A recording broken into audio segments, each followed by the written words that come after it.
Welcome back to Let's Play World of Warcraft, the war with it. Oh no, we're not War Within now. We are the Midnight expansion. And depending on where you watch this, I am either Retro Gaming Vet or some noob with CE. Before we begin this episode, I do want to kindly ask if you're watching this and haven't done so already to hit the like and subscribe button. It honestly helps my channel out quite a bit. A lot of my viewers who are currently watching are actually subscribed, which means you're going to be missing out on the newest releases. So if it's not too much trouble, hit that like, and if you wish, subscribe. If I get 2 likes on this video, I know that's huge goals, I'll make another one, which I'll probably do anyways. Also, if you have specific questions to ask, feel free to post it in the comments and I will answer it as soon as I see it. With that out of the way, let's go over what we did last episode. Last episode, we learned how to edit our UI so we can set it up to where we're comfortable with it. And we learned exactly how to set up certain add-ons, well, one actually, and just set it up so we're comfortable when we're playing. The biggest thing that I personally, in the 20 plus years that I've been in this game, have found is if you're comfortable with it, then you tend to have a lot more fun with it. And if you're not having fun with it, then why are you playing the game? Because that's what we're all here for, fun. I have fun making these videos, and hopefully you have fun watching them. So let's go over today's episode. In our last episode, we didn't do any questing. And we didn't actually meet any new races, but we're going to have a special treat today because we are in a new city. Now we're going to discuss it. And today we are in the city, well, the old city of Darnassus. I say old city because in the War Within expansion, which was several expansions ago, I want to say 3, all this was destroyed. So the only place you can find it now is in a special area called time walking, and that is a whole nother it's a whole nother kettle of fish. We have our first questions coming in today, and they are from Libby Lou on the Worm Rest Accord server.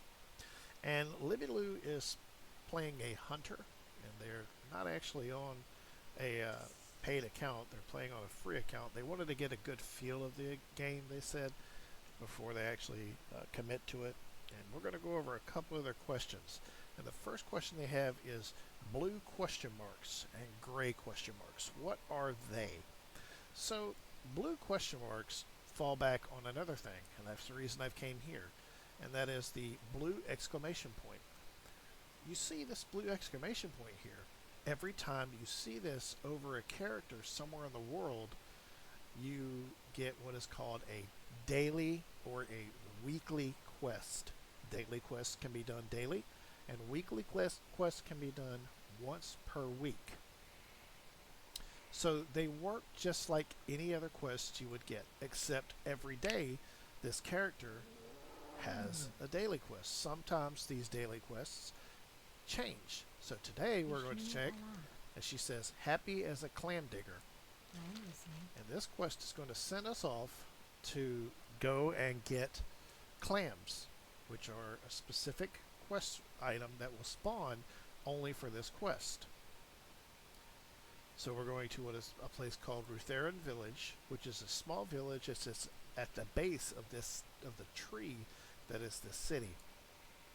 You see here, when we do this quest, we get 1 point to classic fishing skill, and then we get a bag of shiny things. Now, let's go ahead and do this quest. So, the first thing if you're getting this quest, that means you already have the fishing skill. However, if you're wanting to do this quest, then usually there's somebody, as you can see here, that will train you the fishing skill. You can then go to a vendor or a person nearby and they'll give you this quest. There's usually a fishing trainer somewhere nearby where you would get one of these, and there's usually a daily quest in the capital cities where you would find these quests. So we're going to go do this, and then we're also going to talk about gray question marks while we do it.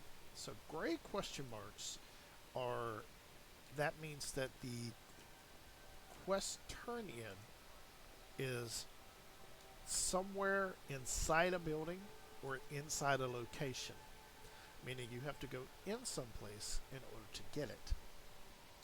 Exclamation points that you see here will follow that same idea, meaning you need to go to a certain place in order to get them, or you have to go into a location in order to get it. Now let's talk about the next thing that we're talking about. And she wants to know about fluorescent blue circles. That's why one of the reasons we got this quest. These fluorescent blue circles here mean the quest items that you want to get are located in this area. So if you're ever looking at your map, you'll see there is a quest here, and the quest items you want to get will be in this location.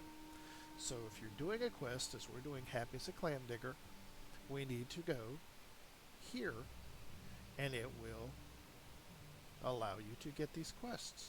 You'll get all the items you need for it here. This doesn't just mean collection, but it can also mean things like maybe you have to go and kill a certain number of beasts, or maybe you need to go and collect a certain number of animals, or maybe you just need to go interact with something on that area. In this area, you can see I've got Teldrassil clams. When I right click on them, I get a Teldrassil clam, and I've got to collect 10 of these. And obviously I don't want to drown, so we need to keep an eye on my breath meter here. When that goes away, that means I'm drowning. So we want to make sure that's good. Now, again, the obvious is if I've got this, then I'm underwater. If you've got it, then that must mean you're underwater too. So be very careful about how you do it.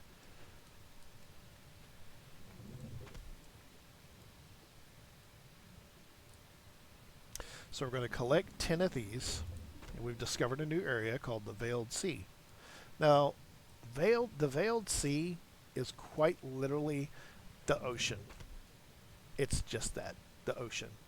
And you're not going to really get, some of these places you're going to see are, you're not going to get exploration experience for them because they're just big giant areas that you don't normally have to worry about, such as the Veiled Sea. We're going to collect this one, and then we're going to go up above the water to swim over here because we don't want to die. That's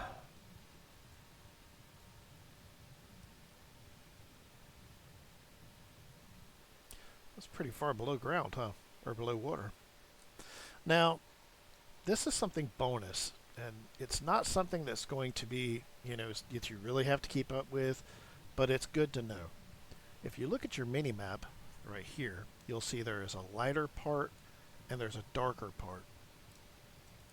Now this is the darker part of the map here that you see, means this is area you're not supposed to be in. You can go there, but it's probably not a good idea. And the reason you don't want to go there is because you'll get fatigue while you're in this area. Fatigue is a mechanism that they use in this game to kind of hint that you might want to go back to where you came from. Too much fatigue, or when your fatigue bar runs out, you die. It's that simple.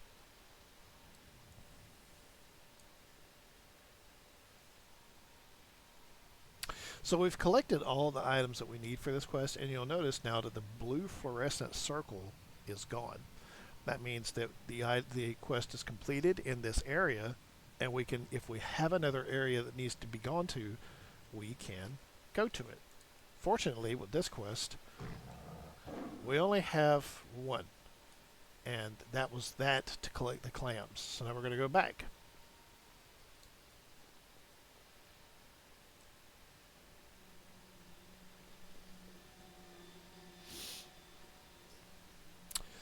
So now you'll notice that the exclamation point that was over here before has now turned into a blue question mark. Blue question marks are the same as yellow question marks.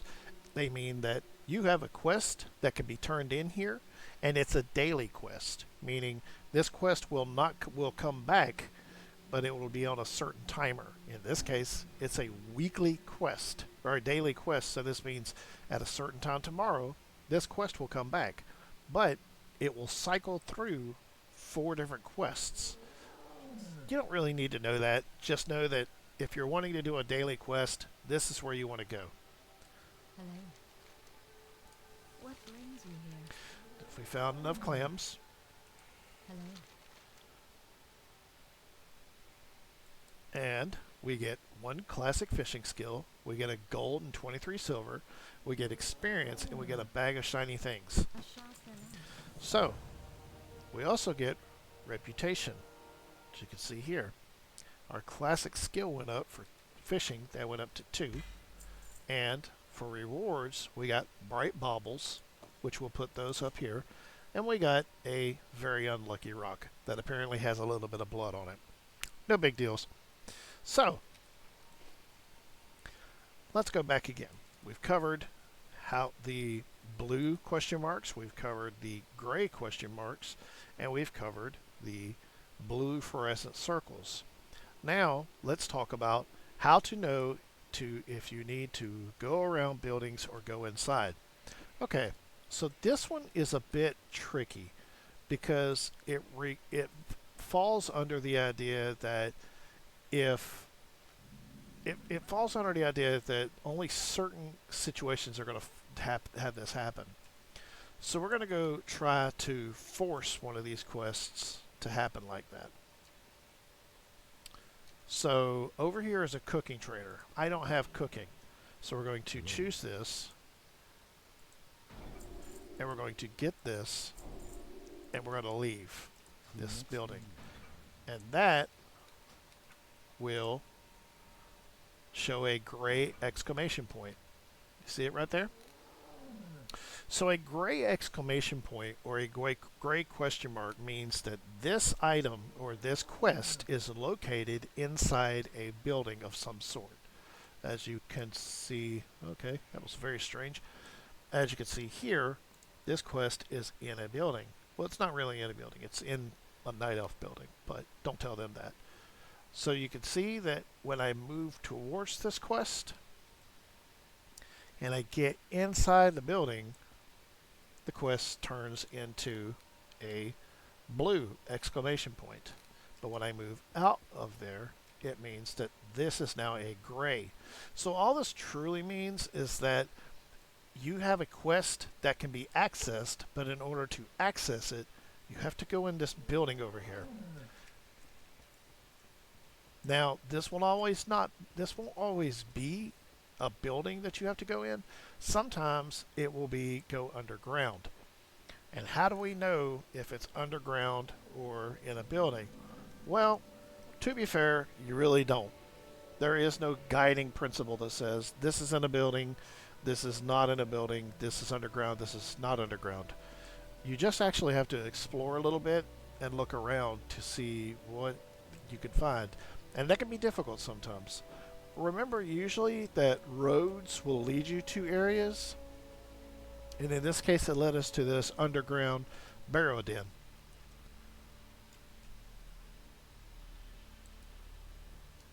In other cases, the road led us to inside this building.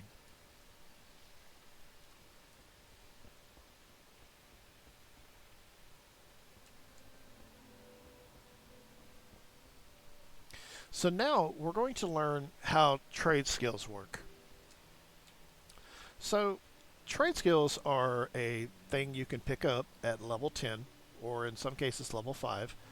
It varies depending on what you do, that allow you to collect items or make items to use in other trade skills. For simplicity's sake, I'm going to pick up cooking and we're going to pick up fishing. Now, there is a difference here between cooking and fishing. Cooking and fishing are what is called secondary skills. And if we go to a guard and we ask that guard, not these are elites.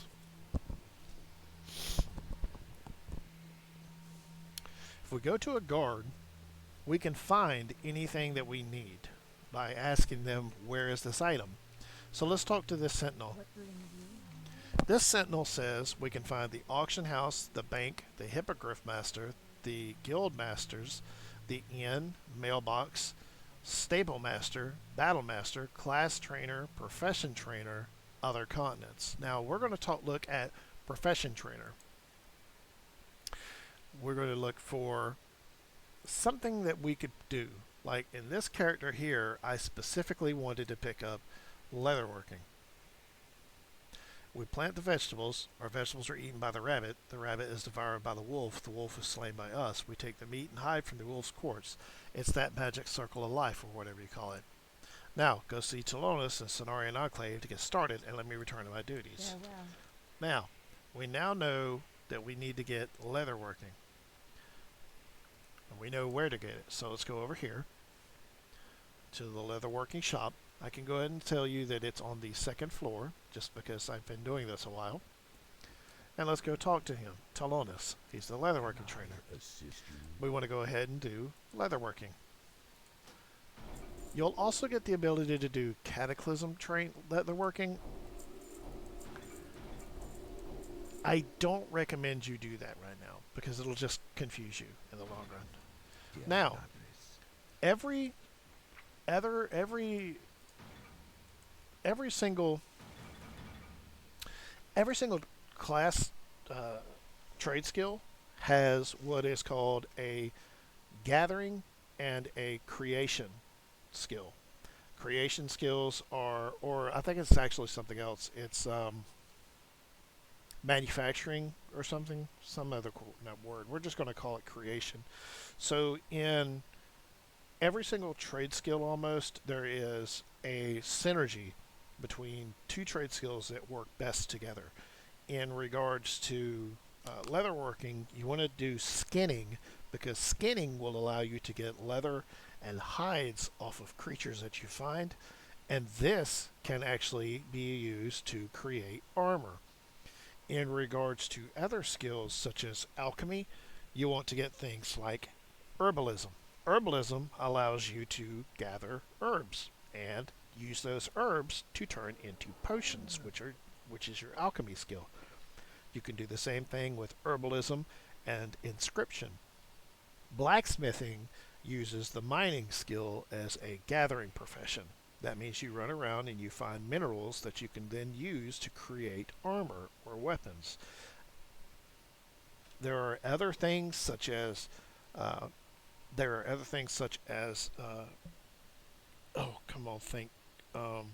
engineering, which uses mining for the same thing. You gather ore and you use engineering to create items with that ore. Now, there are a few standalone trade skills. These are things like tailoring. Tailoring uses cloth that you find off of humanoid creatures. You can then take that cloth and create cloth armor. Furthermore, there is enchanting. Enchanting is a standalone skill, meaning you get everything you need with the enchanting skill. With enchanting, I can take any green, blue, or purple item that I pick up, and I can do a thing called disenchant it. This allows me to gather resources with that skill. Again, there are synergy trade skills that work with enchanting, but since it is a gather slash creation trade skill all on its own, it can work completely by itself.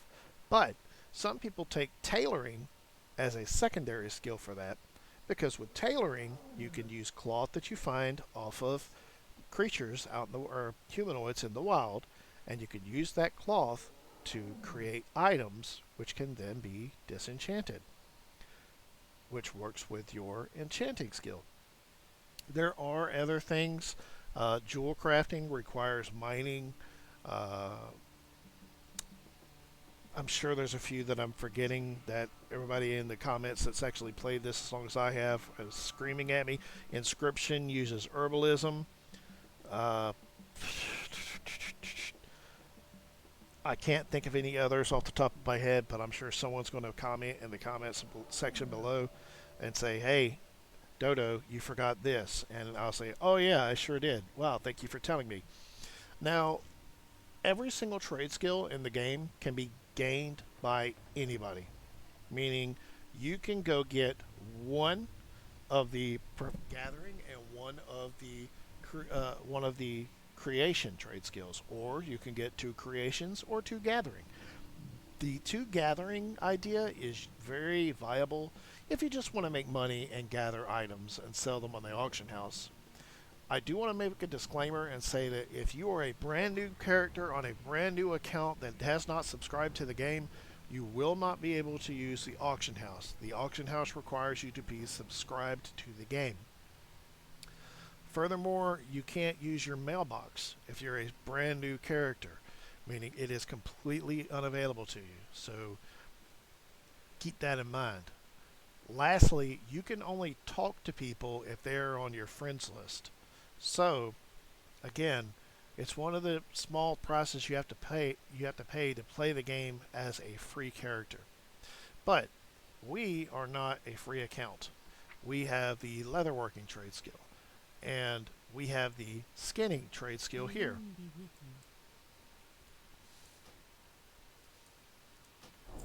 Again, we're not going to pick up Cataclysm because that is a trade skill for an expansion that we're not going to be experiencing. So, let's quickly rehash. We got leatherworking, we got skinning.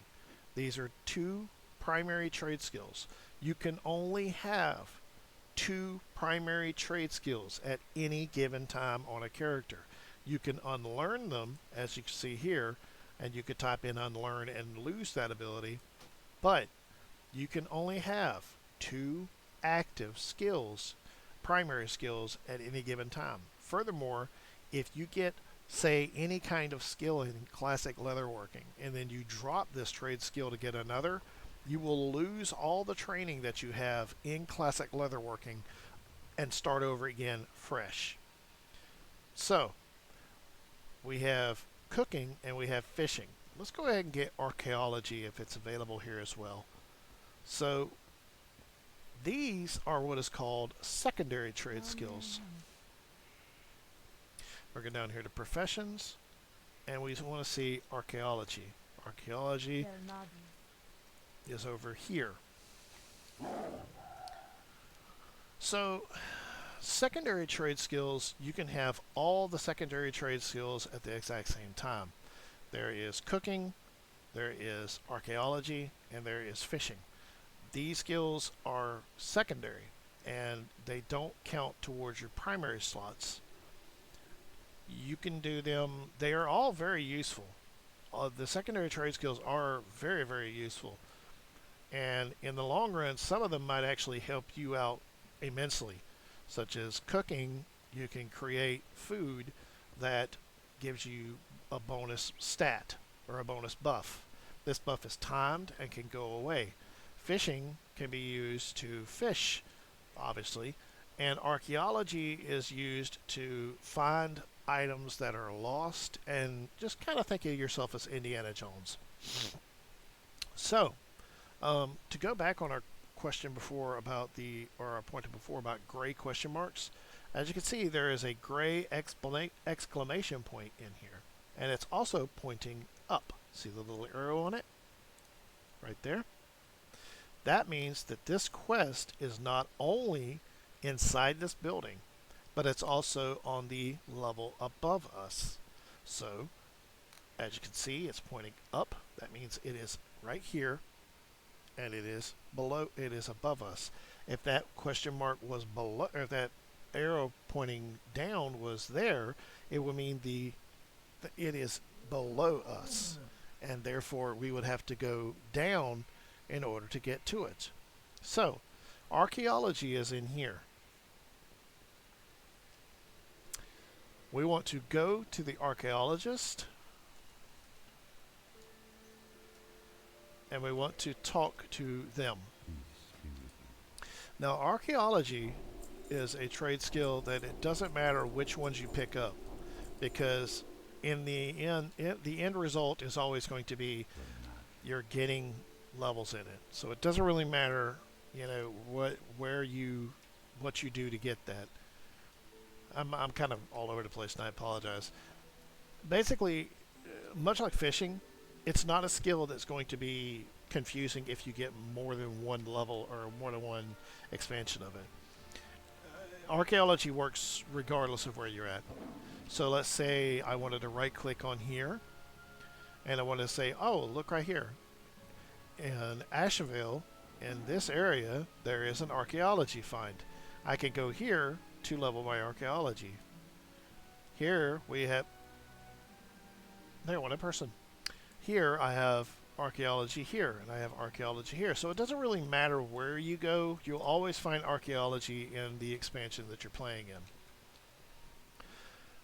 So, last but not least, I want to go over something called reputation. So we have about 3 more minutes for this video. So let's talk about rep. Rep is what you, as a player, get for doing certain things. In Classic, which is what we're currently doing right now, you can see that I'm friendly with everybody. Furthermore, I have Darnassus reputation, and it is at 1,250. So, if you hit your C button to get to this location, hit C, and the tab is reputation.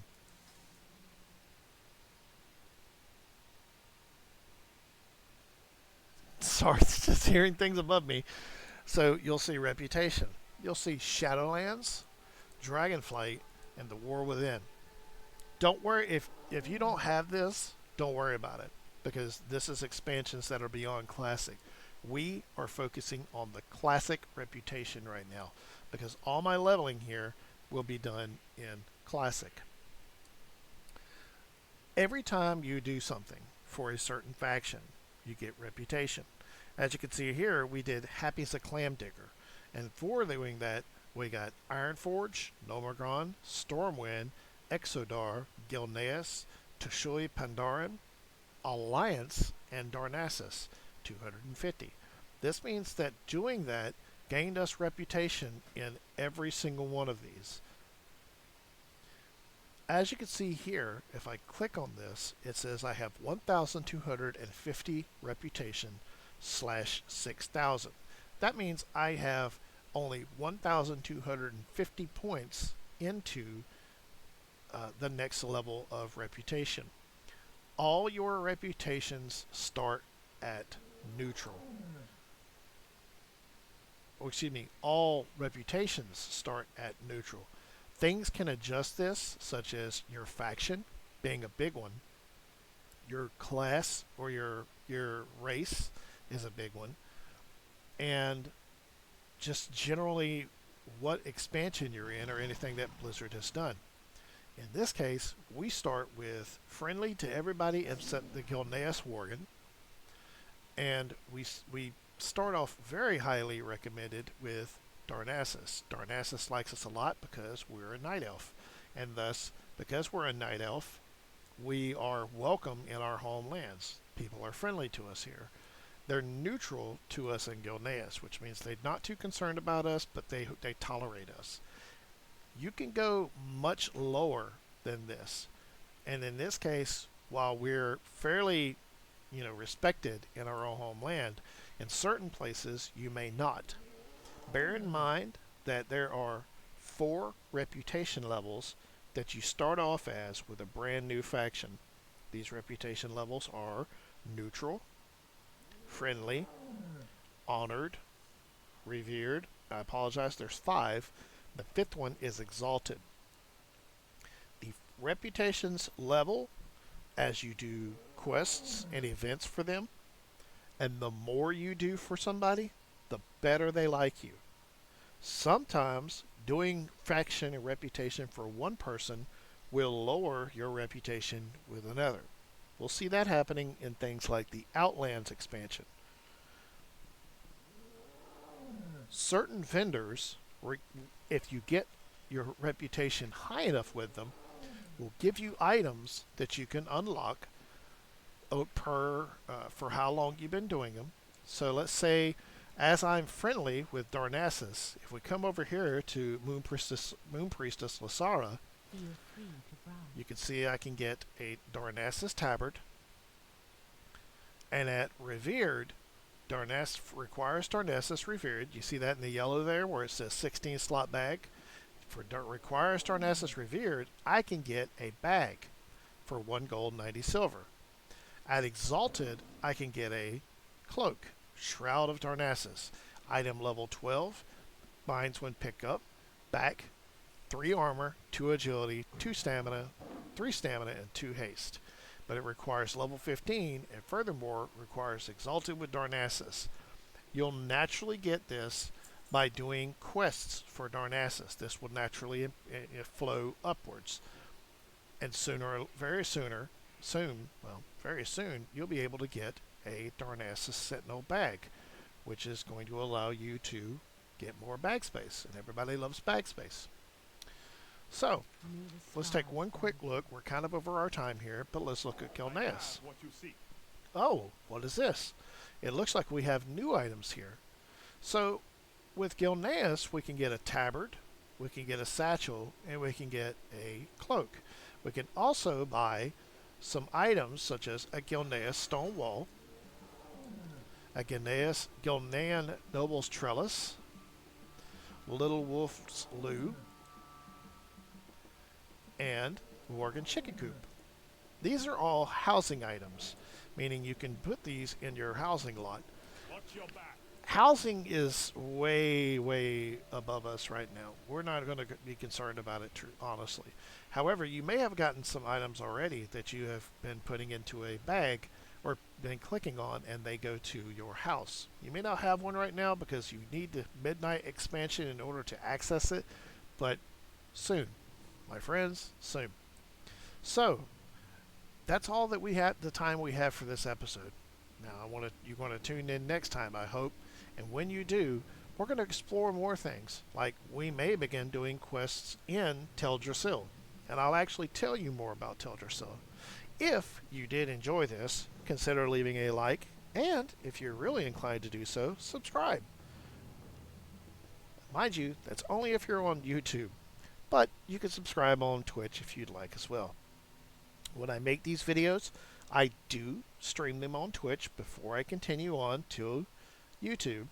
And until the next time that we do anything here, I'm some dude with CE or Retro Gaming Vet, depending on where you're watching this. And I'll see you all next time. Please take care and be safe.